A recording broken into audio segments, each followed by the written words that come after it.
Welcome back everyone. सो इस lecture से अब हम preparation of hello alkenes start करने जा रहे हैं। प्रिपरेशन ऑफ हेलो जो एल्कीन्स थे वो आपका ख़त्म हो चुका है। अब हमारा शुरू हो चुका है preparation of hello arenes. Okay, hello arenes का मतलब क्या है? हेलो का मतलब है कि हलोजन तो अटैच्ड है ऑब्वियसली, एंड अरीन्स का मतलब एरोमेटिक रिंग आपकी अटैच्ड होगी विद द हलोजन। तो ऐसे कंपाउंड्स को कहते हैं हेलो अरीन्स। और जो हेलो एल्केन्स होते हैं उसमें आपकी क्या होती है कि हलोजन के साथ एक आपकी चेन लगी होती है, जैसे कि आर ग्रुप, जैसे CH3 हो गया, आपका इथाइल हो गया, मिथाइल हो गया, इस तरह की आपकी चेन लगी होती है, वो होते हैं हेलो एल्केन्स। नाउ इसमें बात आती है आपकी एक name reaction which is important. Obviously name reaction है तो वो इम्पॉर्टेंट तो होगी ही। Now this is the Hunsdiecker reaction, और इसे क्या कहा जाता है? Borodin Hunsdiecker reaction. ये किसने दी थी? ये हंस-डाइकर सरनेम था उनका, दोनों हस्बैंड वाइफ थे साइंटिस्ट, उन्होंने ये वाली रिएक्शन दी थी। ठीक है, उनका सर नेम के अकॉर्डिंग ये रिएक्शन पड़ी है, इसका नाम पड़ा है हंस-डाइकर रिएक्शन। ओके, तो इस रिएक्शन में क्या होता है? Haloalkanes can be prepared by this reaction, but for haloalkanes preparation this method is not that good because we will not get the good yield. देखो क्या होता है, जो हंस-डाइकर रिएक्शन है वो आपको पढ़ाई जा रही है प्रिपरेशन ऑफ हेलो अरीन्स में। ओके, बट ये क्या है? ये रिएक्शन दोनों के लिए ही होती है, चाहे आप हेलो अरीन्स बोलो चाहे आप हेलो अल्केन्स बोलो। मतलब हेलो अल्केन्स की प्रिपरेशन में भी ये यूज़ होगी रिएक्शन, मतलब देता है, ऐसे नहीं है कि उसके लिए रिएक्शन नहीं होगी। अगर आपने RX के साथ ये रिएक्शन करी तो वहाँ पर भी ये रिएक्शन होगी, बट हम उसको नहीं पढ़ते हैं वहाँ पर, क्योंकि क्या होता है कि इस मेथड से आपको हेलो जो अल्केन्स है उसका गुड अमाउंट नहीं मिलेगा। हमने प्रैक्टिकली देखा कि हेलो अल्केन्स का गुड यील्ड नहीं मिला, मतलब प्रॉपर अमाउंट में, गुड अमाउंट में हमारे पास नहीं मिली जो हेलो अल्केन्स थी। बट अगर हमने देखा कि हेलो अरीन्स में ये मेथड बहुत अच्छा था, क्योंकि यील्ड जो थी प्रोडक्ट की वो यहाँ पर अच्छी थी, इसीलिए ज़्यादातर इसे हम कहाँ पर पढ़ते हैं? हेलो अरीन्स में पढ़ते हैं। Okay, now it's other name is also the Borodin Hunsdiecker reaction. देखो हंस-डाइकर के आगे लगा दिया है बोरोडाइन। बोरोडाइन से ये समझ लो कि ये जो है आपकी एल्काइल ब्रोमाइड की प्रिपरेशन में आपकी ये यूज़ होती है। क्या है, किसके लिए ये मेथड यूज़ होता है? Preparation of the alkyl bromide. मतलब ये preparation exclusive method for the preparation of alkyl bromide, या फिर अराइल ब्रोमाइड आप लिख सकते हो। और जो ये अराइल ब्रोमाइड है उसके लिए ये एक अच्छा मेथड है। ठीक है, अब देखते हैं हम, इसीलिए सिंस ये जो आपका मेथड है वो ज़्यादा अच्छा किसके लिए है? हेलो अरीन्स के लिए, इसीलिए यहाँ पर हम आर की जगह अरीन्स लगाएंगे। मतलब एरोमेटिक का मतलब, अरीन का मतलब AR। ओके, तो वैसे आप R के साथ भी ये रिएक्शन लिख सकते हो, कोई दिक्कत नहीं है, बट हम यहाँ एरोमेटिक्स के साथ रिएक्शन करेंगे। देखो इस रिएक्शन में फर्स्टली क्या होता है, सबसे पहले तो रिएक्शन जो प्रॉपर है उसके होने से पहले एक चीज़ आपको समझना पड़ेगा कि silver salt of fatty acids क्या होते हैं, क्योंकि जो ये मेन रिएक्शन है यहाँ पर, इसमें आपका क्या रिक्वायर्ड है? Silver salt of fatty acid. Now what is the silver salt of fatty acid and how they can be formed? तो देखो silver salt of fatty acid क्या मतलब कि कार्बोक्सिलिक एसिड हो गया। ठीक है, ये वाली चीज़ें होगी, ये वाली एसिड्स होगी। तो कार्बोक्सिलिक एसिड मतलब RCOH ले लो या फिर ArCOH ले लो, जो आपकी एसिड है यहाँ पे फैटी एसिड ले लो इसको, वो क्या करेगी? वो AgOH के साथ रिएक्शन जब इसकी होगी, ठीक है, सिल्वर Ag क्या होता है? सिल्वर हाइड्रोक्साइड के साथ जब इसकी रिएक्शन होगी तो इसमें क्या हो जाएगा कि ये दिस इज़ द एसिड, आपको पता है this is the acid, carboxylic acid है ये, और ये क्या है? OH लगा है, तो दिस इज़ द बेस। तो बेसिकली ये रिएक्शन एसिड और बेस रिएक्शन है कि जब ये एसिड बेस के साथ, वो भी पर्टिकुलरली AgOH बेस के साथ रिएक्ट करेगा तो आपके पास क्या मिलेगा? ऑब्वियसली एसिड बेस के रिएक्शन में आपके पास सॉल्ट मिलता है और वाटर लूज हो जाता है। तो वाटर लूज हो गया तो सॉल्ट कैसे यहाँ पर बना? देखो यहाँ से क्या हो जाएगा? H positive and OH negative मिलकर ये वाटर निकल जाएगा, एंड यहाँ पर Ag क्या हो जाएगा? इसके साथ लग जाएगा, तो ये क्या हुआ? ArCOOAg। तो ये क्या बना? ये जो चीज़ बनी वो मिली आपको silver salt of fatty acid. तो अगर यहाँ AR एरोमेटिक की जगह आप R भी लगाते, ठीक है, मेन आप एल्केन भी यहाँ पे लगाते तो भी वही रहना था, silver salt of fatty acid ही रहना था। Okay, now what is the reaction? अब आती है हंस-डाइकर की जो है मेन रिएक्शन। बट ओके, इसमें क्या होता है कि silver salt of fatty acid होता है, जो हमने देख लिया कि कैसे बनता है। जो silver salt of fatty acid है मैंने एरोमेटिक के लिए लिख लिया ArCOOAg। Okay, silver salt of fatty acid है क्योंकि क्यों, देखो ये और बॉन्ड अगर इसकी बात करें तो ये पॉजिटिव में हो जाएगा, दिस इज द नेगेटिव, क्योंकि ये मेटल है तो पॉजिटिव में आएगा, ये ऑक्सीजन पे नेगेटिव आ जाएगा। ठीक है, ये क्या है, सिल्वर सॉल्ट ऑफ, फिर से लिखो silver salt of fatty acid या फिर कार्बोक्सिलिक एसिड। ओके, उसकी रिएक्शन अब क्या होती है, हंस-टाइकर रिएक्शन में उसकी रिएक्शन होती है ब्रोमीन के साथ, और ब्रोमीन किस फॉर्म में होता है, Br2 की फॉर्म में एग्जिस्ट करता है, ब्रोमीन के साथ होती है और in the presence of CCl4।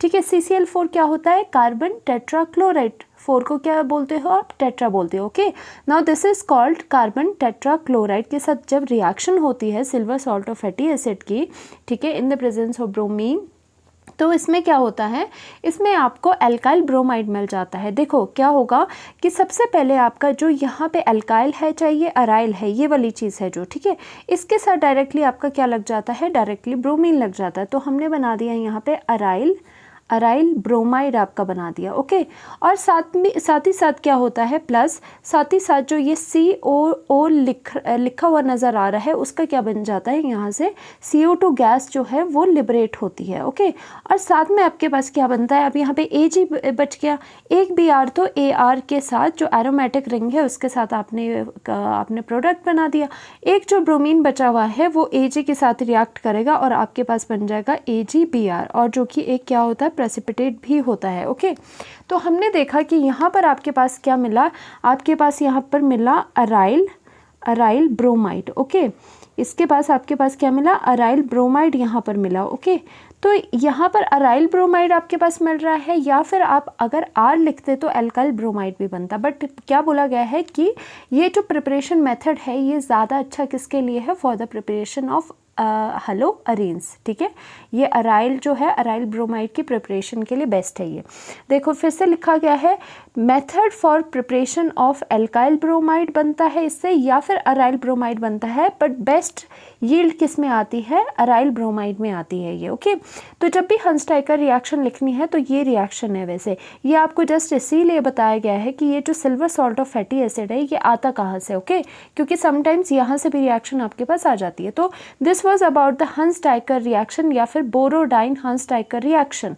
अब आपको पता चल गया होगा कि इसका नाम बोरोडाइन क्यों है, because the aryl bromide is formed in this reaction. Okay, ना इसके बारे में कुछ बातें लिखी है, in this reaction silver salt of fatty acid, ठीक है, क्या है ये, silver salt of fatty acid या फिर carboxylic acid reacts with bromine Br2 और CCl4 to form an unstable intermediate. अब हम मैकेनिज्म में जाएंगे तो हम देखेंगे कि कैसे इसका अनस्टेबल इंटरमीडिएट बनते हैं, विच फर्दर अंडरगो, जो वो इंटरमीडिएट बनेगा वो फर्दर अंडरगो क्या करेगा, डीकार्बोक्साइलेशन। मतलब क्या है, डीकार्बोक्साइलेशन का मतलब है CO2 का निकलना, जैसे कि यहाँ पर CO2 लास्ट में गैस आपकी निकली हुई है। ठीक है, तो अब देखते हैं ये सारी चीज़ें मैकेनिज्म में पता चलेगी। तो आपका डीकार्बोक्साइलेशन होगा leading to formation of alkyl bromide और अराइल ब्रोमाइड। तो आपका फाइनली आपको क्या मिलेगा, एल्काइल ब्रोमाइड मतलब RBr, या फिर आपको मिलेगा अराइल ब्रोमाइड जिसके भी साथ रिएक्शन कर रहे हो।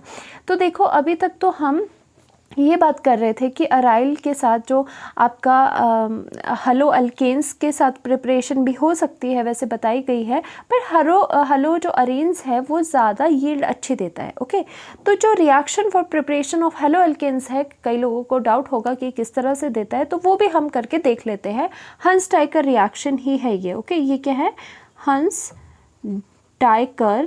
हंस-टाइकर रिएक्शन ही है ये। ओके, ऐसा मत सोचना कि कुछ और है।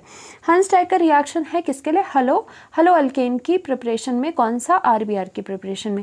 इसमें भी फिर से यही होगा, silver salt of carboxylic acid RCOO negative and यहाँ पे Ag पॉजिटिव बन गया। ठीक है, अब ये क्या हुआ, देखो silver salt of fatty acid है ये, यहाँ पे सिर्फ R लगा हुआ है, ऊपर क्या था, एरोमेटिक वाली रिंग थी, प्लस यहाँ पर क्या हो जाएगा, ब्रोमीन के साथ रिएक्शन होगा in the presence of CCl4, carbon tetra chloride की प्रेजेंस में।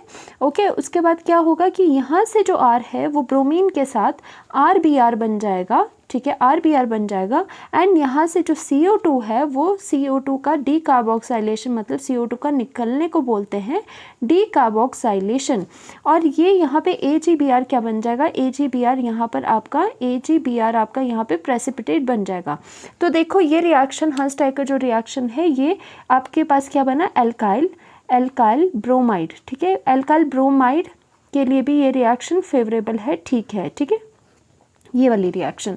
तो हमने देखा कि हंस टाइप का रिएक्शन दोनों के लिए है, बट आपका हेलो अरेन्स के लिए वो अच्छी यील्ड देता है, इसीलिए हम ये रिएक्शन कहाँ पढ़ते हैं, प्रिपरेशन ऑफ हेलो अरेन्स में पढ़ते हैं, ठीक है।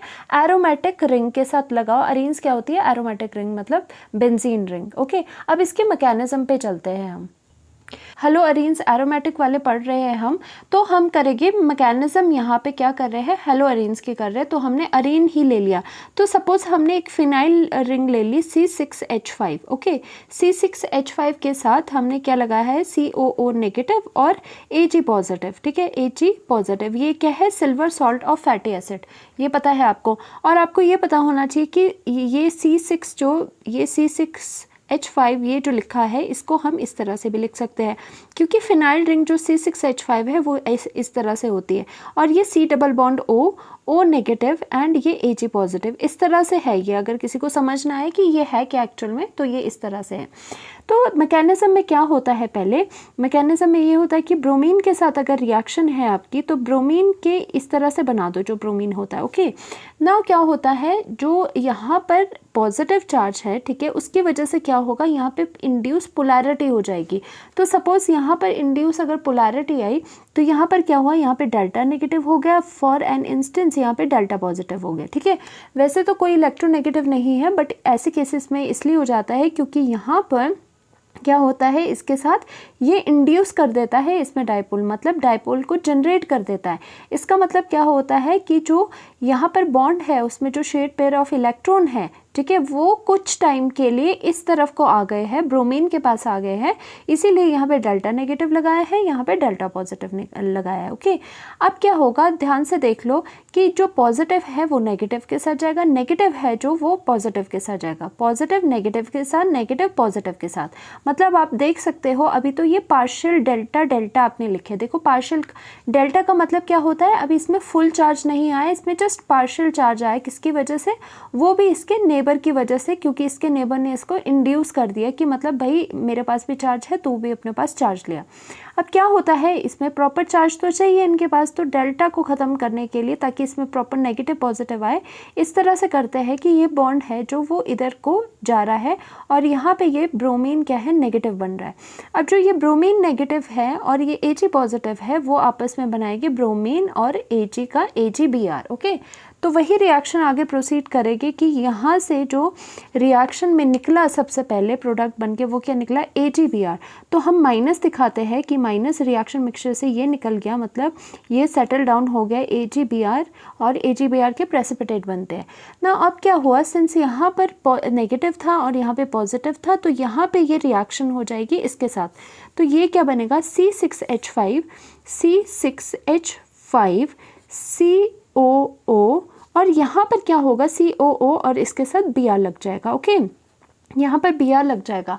और एक्चुअल में ये क्या हो रहा है, इसको एक्चुअल में अगर देखा जाए तो खोल के, ये क्या है, C6H5 C double bond O and O and यहाँ पर फिर इसके साथ Br लगा है। अब देखो, ध्यान से देखो, अब इसमें क्या हुआ, ये देखने वाली बात है इस मैकेनिज्म में कि जो यहाँ पर था, यहाँ पे कौन सा बॉन्ड था, सिंस ये सॉल्ट है, जैसे NaCl सॉल्ट होता है, तो उसमें कौन सा बॉन्ड होता है, उसमें आयनिक बॉन्ड होता है, ठीक है, कि ये टूटेगा तो इजीली आयंस बन जाते, ओके। बट जब हम यहाँ से ये रिएक्शन हुई तो हमने देखा कि हमारे पास जो ये यहाँ पे बॉन्ड बन रहा था O और Br के बीच में, ये कौन सा बॉन्ड है, कोवेलेंट बॉन्ड है, क्योंकि ये शेयरिंग से बना है। और वैसे भी आपको पता होना चाहिए Ag is a metal, O क्या है, ऑक्सीजन क्या है, नॉन मेटल। मेटल और नॉन मेटल के बीच में हमेशा जो बॉन्ड बनता है वो आयनिक बनता है, और नॉन मेटल और नॉन मेटल के बीच में जो आपका बॉन्ड बनता है वो कोवेलेंट बनता है। इसीलिए oxygen and bromine are the non metals, तो बीच में जो बॉन्ड बनेगा that will be of the covalent bond, okay. अब क्या हुआ, ये हाईली अनस्टेबल होता है, ये एक इंटरमीडिएट टाइप आपका बन गया, दिस इज़ वेरी अनस्टेबल। ये अनस्टेबल है, अनस्टेबल क्यों है, बिकॉज यहाँ पर आपको पता है इसके पास 2 लोन पेयर होता है ऑक्सीजन के पास। ओके, ब्रोमीन के पास कितने होते हैं? ब्रोमीन के पास होते हैं 3 lone pair, 1 2 and 3 lone pair होते हैं। ओके, अब क्या हो रहा है, because of these lone pairs, इसमें क्या है, इनमें रिपल्शंस हो रही है। यहाँ ऑक्सीजन की इलेक्ट्रॉन डेंसिटी ऑक्सीजन पे है और ब्रोमीन पे यहाँ पे इलेक्ट्रॉन डेंसिटी है, तो क्या हो रहा है, there will be very high repulsions between these two. तो हमने सोचा इसमें बहुत रिपल्शन हो रही है, उसकी वजह से स्टेबिलिटी नहीं आ रही है और ये अनस्टेबल है। तो क्या किया इसके बाद डाला गया आपका जो है रिएक्शन में आपके पास CCl4। ओके, तो आपने अब CCl4 डाला रिएक्शन में, ठीक है, CCl4 डाला। CCl4 क्या करता है, इनको आपका ये बॉन्ड तोड़ देगा, ठीक है, तोड़ देगा और रेडिकल के फॉर्म में इनकी जनरेशन हो जाएगी। मतलब ये जो है ये रेडिकल के फॉर्म में बॉन्ड टूट जाएगा। अब यहाँ रेडिकल क्या बना, रेडिकल कैसे बनता है कि ये जो बॉन्ड है इसमें 2 इलेक्ट्रॉन है, एक इलेक्ट्रॉन इधर को चला गया, एक इलेक्ट्रॉन इधर को चला गया, और इसीलिए ये हाफ एरोज होते हैं। ठीक है, देखो फुल एरो नहीं है, हाफ एरो बताया गया है, क्योंकि इनमें जो इलेक्ट्रॉन है उसमें से एक ऑक्सीजन ने ले लिया, एक उसने ब्रोमीन ने ले लिया। तो यहाँ पे किस तरह का रिएक्शन है, होमोलिटिक क्लीवेज हो रही है। होमोलाइटिक क्लीवेज का क्या मतलब है कि जो क्लीवेज हो रही है, बॉन्ड टूट रहा है, टूटने के बाद जो इलेक्ट्रॉन है वो होमो मतलब इक्वली डिस्ट्रीब्यूट हो रहे हैं इधर और उधर। ठीक है, इसके बाद CCl का काम यही था कि इसके रेडिकल्स बनाना। इसके बाद हमारे रेडिकल्स बन गए, तो हमारा क्या बना, C6H5, ठीक है, C डबल बॉन्ड O, और यहाँ पर O पे एक रेडिकल हम बताएंगे। ठीक है, बाकी ये लोन पेयर्स नहीं बताएंगे क्योंकि अंडरस्टूड होता है, सिर्फ ये रेडिकल बताएंगे। प्लस अब Br पे भी जो अलग हुआ है Br, उस पे भी रेडिकल बताएंगे। लोन पेयर्स हम नहीं बताएंगे, अंडरस्टूड होता है कि इसके पास इतने लोन पेयर है, साथ में ये रेडिकल भी प्रेजेंट है आपके पास। ओके, अब क्या हो गया कि यहाँ पर आपने क्या किया, आपको दिख रहा है जब भी ऐसी स्थिति कभी होती है, C डबल बॉन्ड O और O पड़ा है, तो इसमें क्या होता है, डीकार्बोक्सिलेशन होने के बहुत चांसेस है। आपने बहुत जगह मैकेनिज्म्स में देखा होगा कि जब भी कहीं इस तरह की स्थिति हो जाए कि CO2 निकलना हो तो वो निकल के ही रहता है। अब क्या है, यहाँ पर एक फ्री रेडिकल है, तो आपको क्या चाहिए, यहाँ से हम सोच रहे हैं, हमने क्या किया, यहाँ से फिर से होमोलिटिक क्लीवेज होगा। इस बॉन्ड का एक इलेक्ट्रॉन इधर जाएगा, एक इलेक्ट्रॉन इसके पास जाएगा, तभी ये हाफ एरो बताए। Homolytic cleavage of this bond will happen. अब होमोलिटिक क्लीवेज होने से क्या हो जाएगा, देखो यहाँ पे क्या बात कहाँ तक पहुँच गई आपकी। होमोलिटिक क्लीवेज होने से यहाँ पर आपका सिंगल डॉट आएगा आपके पास, तो डॉट और डॉट एक और एक इलेक्ट्रॉन मिला के आपके पास क्या हो जाएगा, यहाँ पर डबल बॉन्ड आ जाएगा। ठीक है, तो यहाँ से आपने देखा, यहाँ से क्या हुआ, यहाँ से माइनस आपका CO2 गैस आपकी यहाँ से लिबरेट हो जाएगी, क्योंकि जब होमोलिटिक क्लीवेज होगा कार्बन के पास एक एक्स्ट्रा इलेक्ट्रॉन आ रहा है और यहाँ पर ऑक्सीजन के पास एक डॉट यहाँ है, मतलब एक्स्ट्रा इलेक्ट्रॉन है, दोनों डॉट मिला के एक बॉन्ड बनाएगी तो आपका CO2 मिलेगा। और CO2 का फॉर्मूला आपको पता है, C double bond O and C double bond O होता है, मतलब ये बेंट नहीं होता है, ये लीनियर होता है, बट यहाँ पर बनाया है हमने। ठीक है, चलो ऐसे बना दो, इस तरह से होता है ये। ठीक है, linear C double bond O, C double bond होता है। ओके, तो साथ में क्या बच गया, C6H5 के ऊपर रेडिकल बच गया, क्या बचा, C6H5। ठीक है, C6H5 के ऊपर आपके पास क्या बच गया, रेडिकल बच गया। और आपके पास ये क्या है, यहाँ पर भी ब्रोमीन जो है, ब्रोमीन के पास भी आपका एक रेडिकल बच गया। अब क्या हुआ, रेडिकल और रेडिकल ये बच गया था, यहाँ से ये भी रेडिकल मिल गया, और आपको पता है रेडिकल और रेडिकल मिला के एक बॉन्ड बना देते हैं। तो लास्ट में आपके पास क्या बचा, C6H5, और उसके साथ इन दोनों ने बॉन्ड बनाया बीच में, और आपके पास ये ब्रोमीन बना। ठीक है, और ये क्या हो जाएगा, आपका अराइल ब्रोमाइड हो जाएगा। ठीक है, आपके पास क्या बना, आपके पास अराइल ब्रोमाइड बन गया। क्या बना, अराइल एरोमेटिक अराइल ब्रोमाइड आपके पास मिल गया।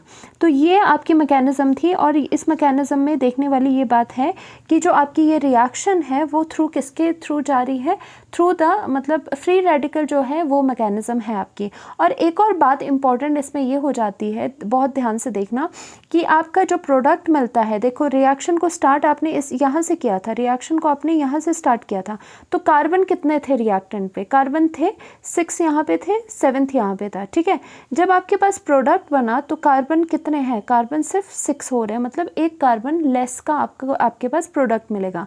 मतलब ये ऐसी रिएक्शन है जिसमें कि आपका कार्बन नंबर जो चेन है, ठीक है, कार्बन नंबर जो चेन है उसमें वो डिक्रीज हो रहा है। क्यों, बिकॉज यहाँ पे जो कार्बन डाइऑक्साइड है वो लिबरेट हो रही है। तो कभी भी कन्वर्जन वाली रिएक्शंस में अगर आपको एक कार्बन लेस वाली कोई चीज़ चाहिए तो ये वाली रिएक्शन को हमेशा कंसीडर करना, क्योंकि इसमें क्या होता है जितने कार्बन नंबर अगर आपने इनिशियली रिएक्टेंट में लिए होंगे उससे हमेशा एक कम कार्बन नंबर का आपके पास ये अराइल ब्रोमाइड मिलेगा, क्योंकि आपके पास एक कार्बन डाइऑक्साइड बाहर निकल रहा होगा। ठीक है, इसी वजह से इसे कहते हैं कि ये चेन का क्या है, चेन की ये शॉर्टनिंग हो जाती है इसमें, मतलब जो कार्बन एटम्स है चेन में वो कम हो जाते हैं इस रिएक्शन में, बिकॉज कार्बन डाइऑक्साइड बाहर को निकल रहा है। ओके, ये इंपॉर्टेंट चीज़ है।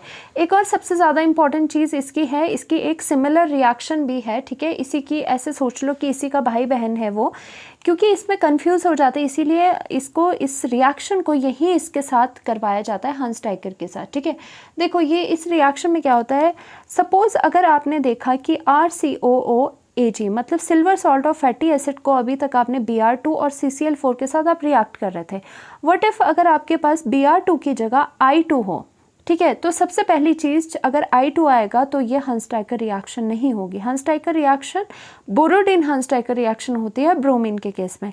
अगर आपने देखो ये सिमिलर रिएक्शन सिर्फ और सिर्फ अगर आपने बोरोडिन जो हंस टाइकर रिएक्शन है उसकी जगह Br2 की जगह अगर आपने I2 लिख लिया तो ये रिएक्शन अलग ही एक और रिएक्शन बन जाती है। और इस केस में क्या हो जाता है, इस केस में आपके पास एल्काइल ब्रोमाइड या एल्काइल आयोडाइड नहीं बनता, बल्कि आपके पास क्या मिल जाता है, देखो सबसे पहले तो क्या हो जाएगा, आपके पास एस्टर बनेगा। एस्टर क्या होता है, उसके लिए क्या होता है, यहाँ पे अगर दिया भी नहीं है तो आप खुद यहाँ पे अज्यूम करोगे कि यहाँ पे 2 मोल्स हैं, तो यहाँ पे क्या बनता है, इस रिएक्शन में आपके पास बनता है एस्टर RCOOR। ठीक है, यहाँ R था तो 2 मोल्स थे तो RCOOR आपके पास क्या बना, यहाँ पर एस्टर बन गया इस रिएक्शन में जब आयोडीन होगा। ठीक है, यहाँ पर आपका एल्काइल आयोडाइड नहीं बनेगा, ध्यान रखने वाली बात है, यहाँ पे एस्टर बनता है, तभी ये बहुत इंपॉर्टेंट हो जाती है रिएक्शन, और बहुत बार ये पूछी भी गई है। ठीक है, CCl4 की प्रेजेंस पे। नाउ अब इसमें क्या हो रहा है, प्लस साथ में आप क्या निकालोगे, प्लस यहाँ पे Ag है तो Ag और I साथ में क्या मिला देंगे, Ag और I साथ में ट्वाइस ऑफ Ag I आपके पास मिला देंगे। ठीक है, ट्वाइस ऑफ AgI आपके पास मिल जाएंगे, प्लस और साथ में आपके पास क्या बच रहा है, साथ में कार्बन डाइऑक्साइड भी बच रहा है, तो कार्बन डाइऑक्साइड भी आपके पास मतलब COO बच रहा है, तो यहाँ पे CO2 भी गैस आपकी लिबरेट हो जाएगी। तो ये रिएक्शन होती है, देखो RCOOAG है आपके पास। ठीक है, 2 मोल्स हैं RCOAG। एक ने क्या किया, RCOO दूसरे का R ले लिया, आपने ये बता दिया। ठीक है, और जो 2 Ag थे वो भी 2 Ag 2 I के साथ ये बना गए, ये भी हो गया। बट आपके पास एक्स्ट्रा क्या चीज़ बच रही है, एक्स्ट्रा आपके पास COO बच रही है। ठीक है, तो वो CO क्या करेगी, CO2 गैस की फॉर्म में बाहर को निकल जाएगी और आपके पास ये चीज़ बन जाएगी। अगर ऐसे नहीं पता चल रहा है, यहाँ से देख लो RCOOAG है आपके पास। ठीक है, और यहाँ पे भी RCOOAG है। ठीक है, अब क्या हुआ, इसमें से आपके पास क्या हुआ, RCOO, देखो Ag और Ag तो बताने की ज़रूरत नहीं है, I2 के साथ AgI बना दिया। ठीक है, अब है यहाँ पे RCOO, इतना पोर्शन और इतना पोर्शन आपस में क्या बना देगा, आपस में ये एस्टर बना देगा। क्या बनाएगा, एस्टर बनाएगा। ठीक है, इतना पोर्शन आपके पास एस्टर बना गया RCOOR, और जो बाकी बचा था Ag तो यूज़ हो गया, बाकी कितना बचा, अब देखो खुद ही देख लो बाकी कितना बचा, CO2 रिमेनिंग बचा, तो उसकी CO2 गैस लिबरेट हो गई। तो हम एग्जाम्पल से भी समझते हैं। ठीक है, एग्जाम्पल से भी समझते हैं इस रिएक्शन को। सपोज आपके पास 2 मोल्स ऑफ R की जगह आपके पास है C2H5। ठीक है, ये क्या है, इथाइल लगा हुआ है, C2H5COOAG। ठीक है, ये है आपका silver salt of fatty acid, यहाँ नेगेटिव है यहाँ पॉजिटिव है। अगर इसकी रिएक्शन I2 के साथ करवाई जा रही है और ये वाली रिएक्शन आपकी CCl4 की प्रेजेंस में है, तो क्या होगा, सिंपली आपको क्या करना है, एस्टर बनाना है। एस्टर अब क्या हो गया, this is the R, RCOOR हो जाएगा, तो आपकी यहाँ पे रिएक्शन में क्या बनेगा, C2H5। ठीक है, C2H5 C double bond O, और उसके बाद R क्या है, R दोबारा ये है, तो आप दोबारा C2H5 इस तरह से लिखोगे, तो आपके पास यहाँ क्या बना, दिस इज़ द एस्टर। ठीक है, दिस इज़ द एस्टर, और प्लस साथ में क्या बना है आपके पास, प्लस 2 मोल्स ऑफ AgI भी आपके पास बनना है, AgI प्लस साथ में आपके पास क्या हो रहा है, CO2 भी बचेगा, तो CO2 आपकी यहाँ पे लिबरेट हो जाएगी। ठीक है, गैस लिबरेट हो जाएगी।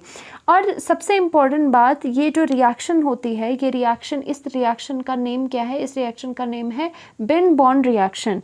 रिएक्शन का नेम क्या है यहाँ पे, रिएक्शन का नेम क्या है, रिएक्शन कौन सी है यहाँ पर, ये लिख लो, this is the Birnbaum Simonini reaction, ठीक है, सिमोनिनी रिएक्शन, ठीक है, ये रिएक्शन का नेम है, ध्यान रख लो। ये जो रिएक्शन है वो कौन सी है, बिन बॉन सिमोनिनी रिएक्शन, ठीक है, बिन बॉन सिमोनिनी ये रिएक्शन है, जिसमें कि आपका क्या हो रहा है कि I2 और CCl4 आपका लग रहा है और आपको एस्टर मिल रहा है। इसका मतलब क्या देखा, हंस डाइकर रिएक्शन और जो बिन बॉन सिमोनिनी जो रिएक्शन है वो एक तरह से छोटे भाई बहन है आपस में एक दूसरे के। क्यों, क्योंकि इसमें जो आपकी हंस डाइकर रिएक्शन है उसमें बोरोडीन हंस डाइकर रिएक्शन, इसीलिए हंस डाइकर रिएक्शन को याद इस तरह से रखा करो, बोरोडीन हंस डाइकर रिएक्शन, कि उसमें ब्रोमीन लगना है, ठीक है। और जो ये बिन बॉन्ड सिमोनिनी रिएक्शन है इसमें क्या है, इसमें I2 यूज होता है और आपका एस्टर बनता है, इसीलिए ये रिएक्शन यहाँ पर करवाई जाती है आपके पास, ठीक है। लास्ट में हम बात कर लेते हैं important points about the Hunsdiecker reaction. First note is in this reaction, that is in the Hunsdiecker reaction we are talking about, length of carbon chain decreases by 1 carbon. जो carbon chain है आपकी उसकी जो length है वो कैसे एक carbon से वो डिक्रीज हो जाएगी, मतलब रिएक्टेंट में अगर आपने जितने कार्बन लिए हैं प्रोडक्ट में हमेशा उसका एक कम कार्बन का प्रोडक्ट बनेगा, क्योंकि उस एक कार्बन का क्या होगा, उस एक कार्बन का CO2 गैस लिबरेट हो जाएगी। हमेशा याद रखना एक कार्बन लेस का प्रोडक्ट बनता है हंस डाइकर रिएक्शन में। It's mechanism involve free radical intermediate, free radical की मैकेनिज्म होती है क्योंकि मैकेनिज्म में फ्री रेडिकल बन रहे हैं CCl4 आपका CCl4 की प्रेजेंस में। एल्काइल ब्रोमाइड या फिर aryl bromide is formed, but this reaction is best for the preparation of aryl bromide. वो वही आपको बताया गया है कि वैसे तो ये रिएक्शन एल्काइल ब्रोमाइड के लिए भी उतनी ही सही है, ऐसा नहीं है कि रिएक्शन नहीं देती, बट क्या है कि इसकी यील्ड जो है वो एल्काइल ब्रोमाइड के लिए अच्छी नहीं होती, मतलब जो हेलो एल्केन्स है उसके प्रिपरेशन के लिए ये अच्छा मेथड नहीं है, तभी ये जो मेथड है वो हम अराइल एल्काइल्स के लिए यूज़ करते हैं, अराइल ब्रोमाइड्स के लिए की प्रिपरेशन के लिए हम ये वाला मेथड ज़्यादा यूज़ करते हैं। तो ये था पूरी की पूरी डिटेल हंस डाइकर बोरोडीन हंस डाइकर रिएक्शन के बारे में। हमने इसमें बिन बॉन्ड सिमोनिनी रिएक्शन को भी देखा कि सिर्फ बिन बॉन्ड सिमोनिनी रिएक्शन में सिर्फ I का फ़र्क है, I आ रहा है इसमें और एस्टर बना रहा है, ओके। और इसमें ये देखा कि एक जो हंस डाइकर रिएक्शन में है उसमें जो प्रोडक्ट बनेगा वो एक लेस कार्बन का प्रोडक्ट बनेगा then that of the reactant. So ये सारी चीज़ें थी, होपफुली आपको अच्छा लगा होगा लेक्चर। कमेंट सेक्शन में मुझे ज़रूर बताना कि आपको लेक्चर कैसा लगा। Thank you so much, to like and subscribe to my channel.